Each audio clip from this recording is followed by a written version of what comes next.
Hello everyone, a very warm welcome to you. Welcome back once again to the channel. We're on the Commodore 64. My name is Nick. I'm looking at a vertical scrolling shooter called Sky Shark, published by Taito in 1988. Yes, last week we reviewed Flying Shark, which is a conversion of the same game. I think one was the European market, this was for the US market. So Flying Shark from the arcades, that was from, what was that from? Anyway, that was from Taito as well in 1987. Firebird produced Flying Shark, the game, on the Commodore 64 in 87, and this one is 1988. So we'll see how it plays first of all. It looks like the main difference, first of all, is the information is across the top of the screen rather than down the sides. That's squeezing the screen a little bit, making it a bit harder to see, limited view in front. Right, so let's avoid getting shot. Please subscribe if you haven't already. It's not expert gameplay, it's dodgy gameplay, nincompoop chat. See how he got on with the first and second go. Now, Flying Shark on the Commodore 64 I found a bit tricky. I didn't really get too far. It was a little bit hard to see what was firing at you. This one looks a little bit easier, but in terms of seeing it, but it's coming at you at quite a strong lick. Now, if you completed this game, let me know, because if you owned it, you probably put quite a bit more time in it than I'm doing, playing it essentially my first go. But yeah, I don't like all the stats going across the top. They could have slipped that down the side, and I could have seen a bit more in front of me of the plane to get a bit of an idea what to avoid and get across to it. So it's a little bit congested, so to speak. Right.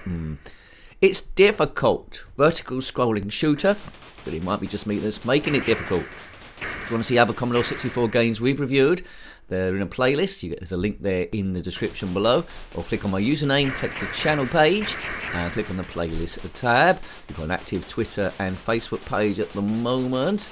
Not sure how long that will go on, because it takes a bit of time to do that. But all of it is to try and promote this channel, to try and get people here. It's a tough business. I'm trying everything, but there you go. Kaboom, kabiff. Thank you to the members there. That really helps the channel go. A lot of things changed during COVID for me financially, so I have to work quite a bit on lower money that I did before. So quite a lot of people ask me where the live streams and all that sort of stuff. I'd love to do that, but yeah, no, it's tricky. It'd be a bit of a risk me doing that because. Yes, anyway, never mind. Let's keep going. Have some fun. We're all about stress busting. It's all about seeing the games, nostalgia, and all that sort of stuff. So if it's easing your stress, then hooray! Have a look, if you haven't already, at Flying Shark we reviewed last week at time recording on the Commodore 64.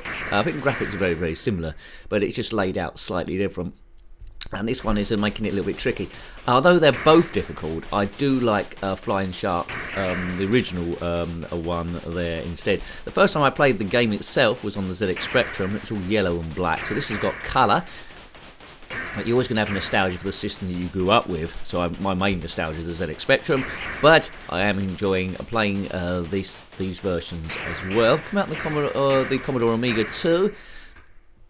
Now, I'm just finding this way too difficult, but connoisseurs of vertical scrolling shooters may love this.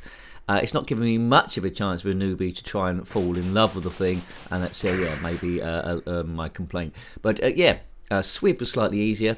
If you put your favourite scrolling shooter below there on any system. There we go. How about that? I like Battle Squadron on the Commodore Amiga. That's one of my favourites. But yeah, they're all pretty tricky. And the Mega Drive's got a lot of great horizontal scroller shooters and vertical ones as well. But it's good to see the 8-bit. That's the era I grew up in from early on. But retro gaming is different for different people. I mean, it's PlayStation 1. If you grew up with that, that's where all your love lies. Kaboom! Right, we'll have a few more goes, but I do fear that I'm not going to get a great deal further. Music by T. Folin. Yeah, I do fear I'm not going to get a great deal further. Now, you could do 2 players. If you do that, it's turn-based, I believe. And see who can get the furthest through. It has got save points you get to there. But they're a bit few and far between. Lovely shadowing below the aircraft. In I think the game 1942, you could do a barrel roll. You can't do that here.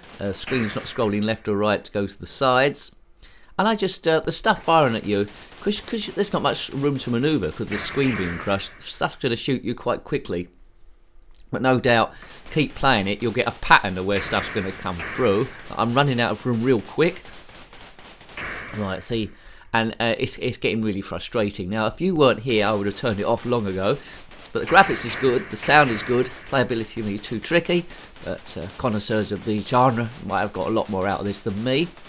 But I certainly won't be playing it. Out of the two, I prefer Flying Shark from Firebird than this one from Taito. That's all I'm saying, but graphically very similar. Right, let's go. Game over again. You've got a few continues if you want to use those. If I kept playing over and over again, it's possible I might get off level 1, but I got other stuff to do. I don't want to put in the time. Yes. Anywho, it's nice to have a biplane rather than the many spaceships fighting marauding aliens from different planets, so that is good. Well done. I was expecting a power-up there. On the other versions, when you destroy that wave, you get a power-up. And you need power-ups to get through this game, like tri-shot or multiple stuff and the bombs. But yes, I don't know why I didn't get that on this time. Maybe there's something I'm doing a bit wrong. More than likely. So, although it is like World War II sort of orientated, the stuff firing at us, those yellow balls of lightning, are more like space age. That's not, you know, anything from World War II at all. Never mind. If you were a World War II pilot in a little aircraft like this in World War II, best time to be a World War II pilot, I'd imagine.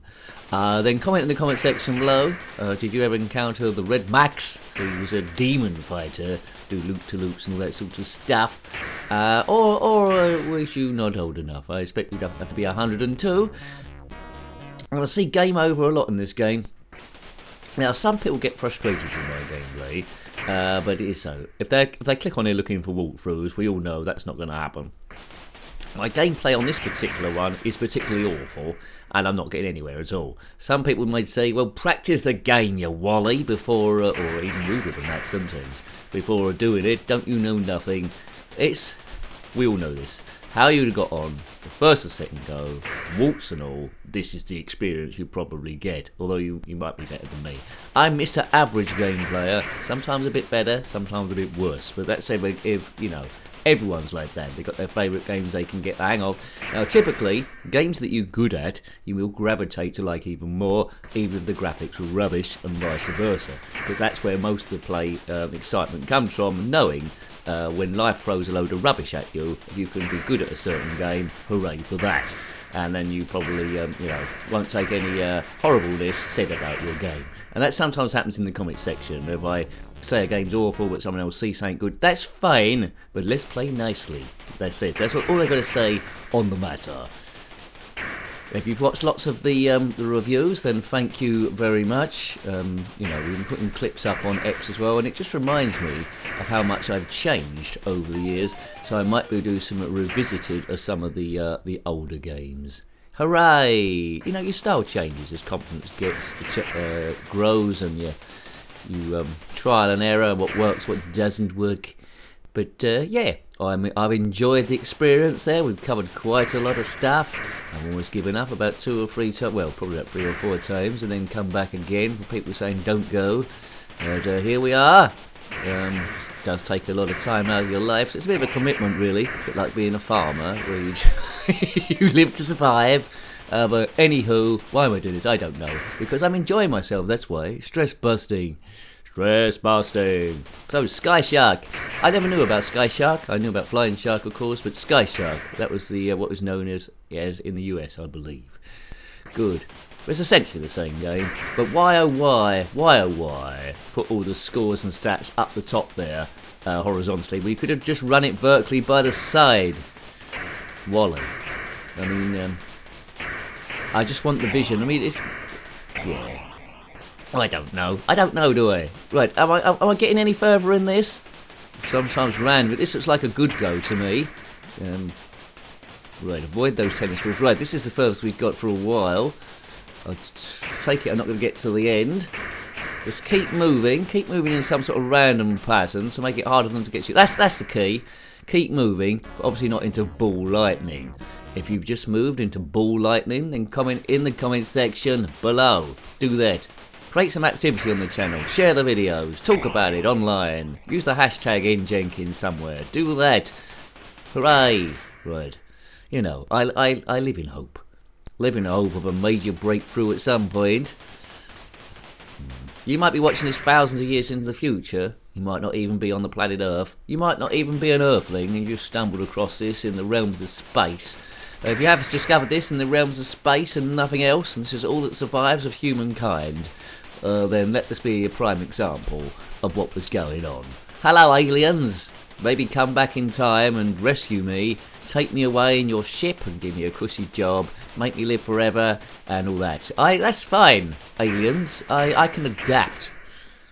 I mean, it might not have my favourite show, EastEnders. That's not my favourite show. Well, you know, it might have normal telly, but who cares? I'm prepared for it. Anyway, that might happen. I'll keep my eyes open. But at the moment, we're in World War II, shooting in this game from 1988.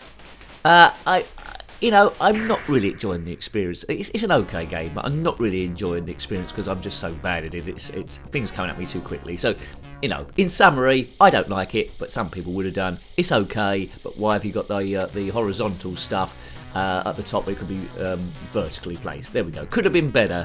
Not overly keen. So hope you liked having a look at that one. That was Sky Shark on the Commodore 64, published by Taito in 1988, based on the arcade cabinet from 1987. Got any comments about this game, similar games, anything retro, then please put that below. You're more than welcome. Until next time, take great care of yourself, humans and aliens, and a very fond goodbye. Goodbye. Maybe there's something I'm doing a bit wrong. More than likely. Anywho, why am I doing this? I don't know. Because I'm enjoying myself, that's why. Stress busting. Stress busting.